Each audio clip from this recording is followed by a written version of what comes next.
This is home.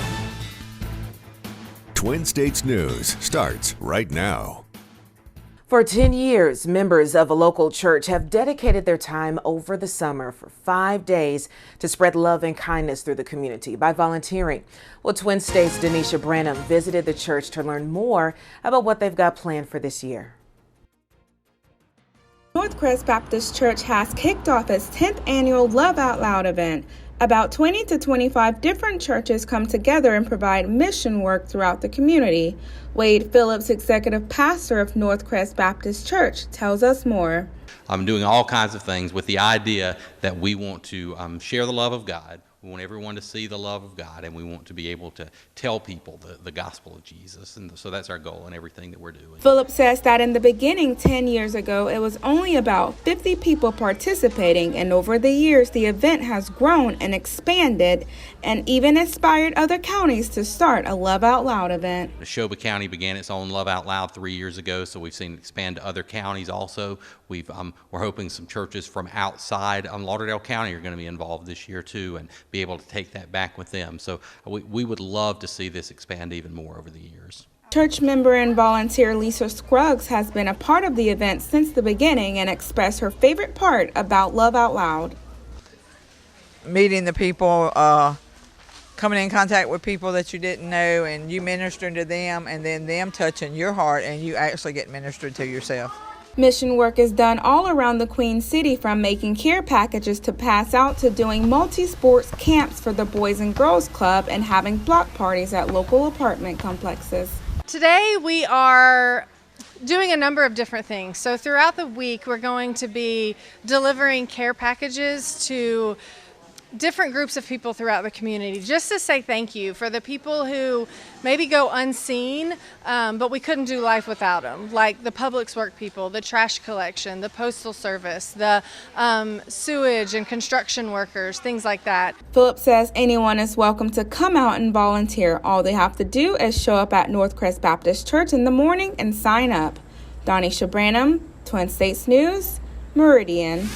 As part of the Love Out Loud event, Northcrest Baptist Church will be hosting a Touch a Truck event Tuesday, July 19. Children will be able to see and interact with vehicles such as fire trucks, police cars, ambulances, and more. The event will happen from 6 p.m. to 8 p.m. at Northcrest Baptist Church. The restoration process began today for Meridian's RF-4C Phantom jet. Over the next week, two brothers will be repainting the jet to its original color. Twin States News' Jasmine Stevenson stopped by to find out more. The RF Phantom is back in Meridian, where it will stand in the Veterans Memorial Park. Danny Smith shared what it means to finally have it back. It's a dream come true. I mean, when we first started the project, I was hopeful that it would actually happen, and then now that the airplane actually is here, we're going to get started painting on it, making it look like it did when it flew here. Two brothers, Ethan Scott and Richard Westmoreland, travel the world restoring jets like the Phantom. I love my job so much, so just be able to put hands on this plane in particular, especially an F-4 Phantom, I think that's an amazing accomplishment.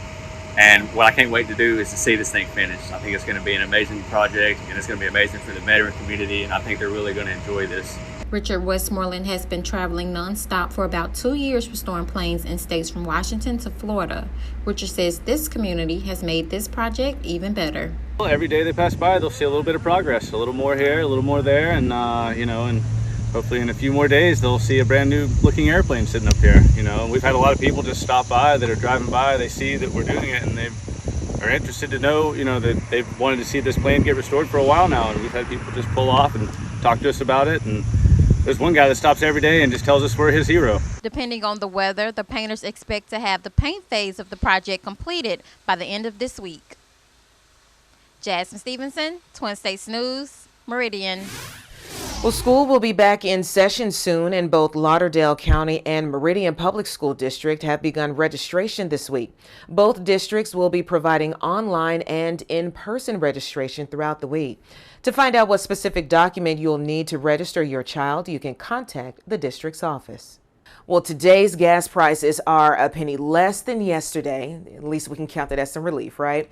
According to a AAA poll there. But a new poll shows Americans, they just aren't happy with gas prices, inflation, or the White House.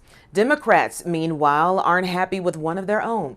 Carolyn Shively reports from Washington. A Fox News poll shows the majority of Americans who want to be doing this rearrange those vacation plans because of this.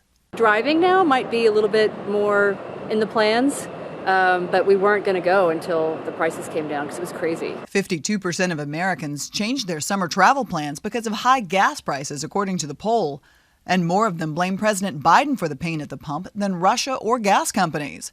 Democrats point out that the global price of oil has come down 25% from its peak, and the White House says it's pulling out all the stops to bring down overall inflation. But this isn't on a political timetable. That's what I keep saying to my friends in the Biden administration. It upsets them. They want to know, well, what can we do before November?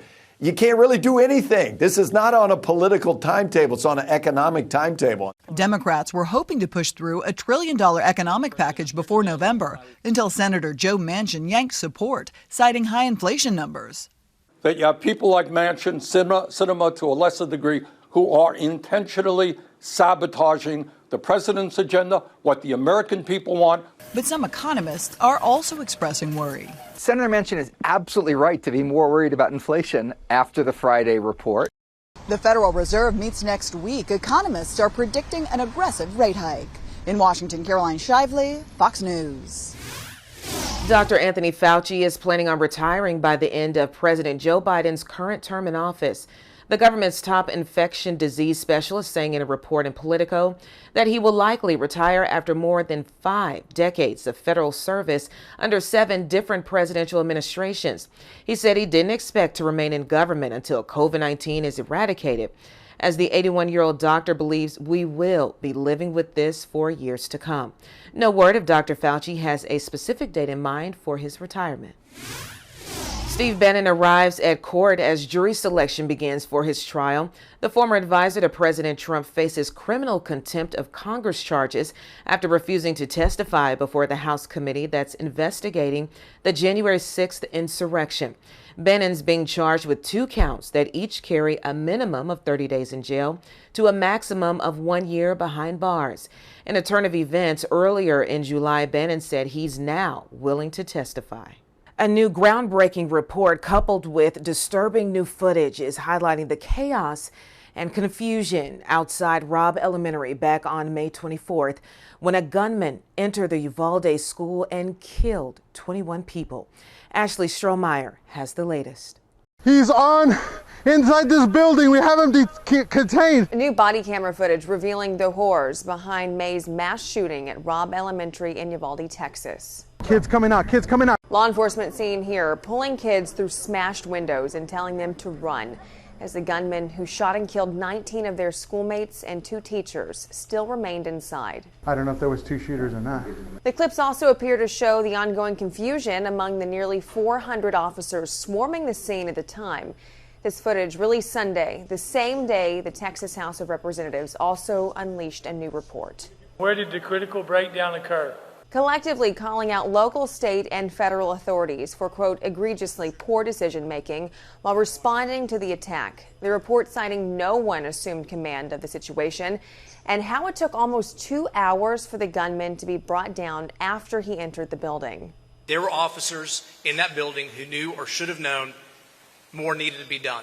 If they didn't take over command or try to assume command, they should have began asking questions. It's hard to hear that there were multiple systemic failures because we want to tell ourselves that systems work. But there's also a call to action in this report because systems are something that we can and must improve. The mayor of Uvalde says the city will conduct an internal investigation into the local police response.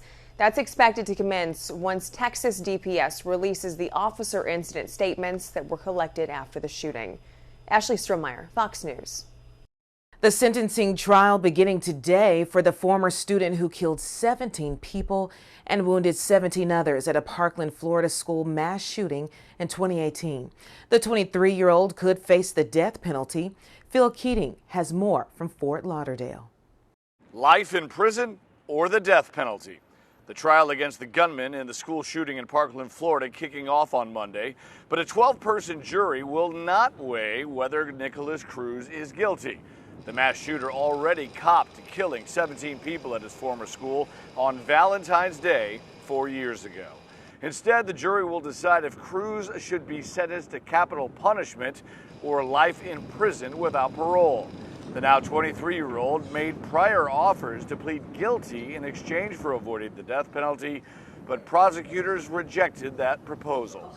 The jury was finalized last month after the case was delayed over and over again, partly due to the pandemic.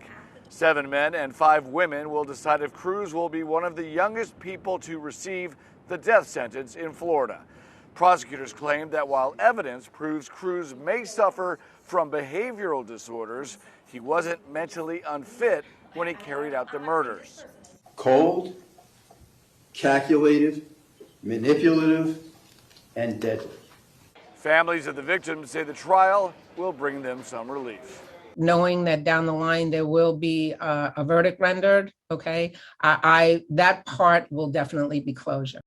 This mini trial is expected to last 4 months. In Fort Lauderdale, Florida, Phil Keating, Fox News. Ukraine's President Volodymyr Zelensky removed from office some of his most prominent officials over what was described as a failure to root out treason in their agencies. Ellison Barber reports from eastern Ukraine. 2 top Ukrainian officials have been suspended amid allegations of treason.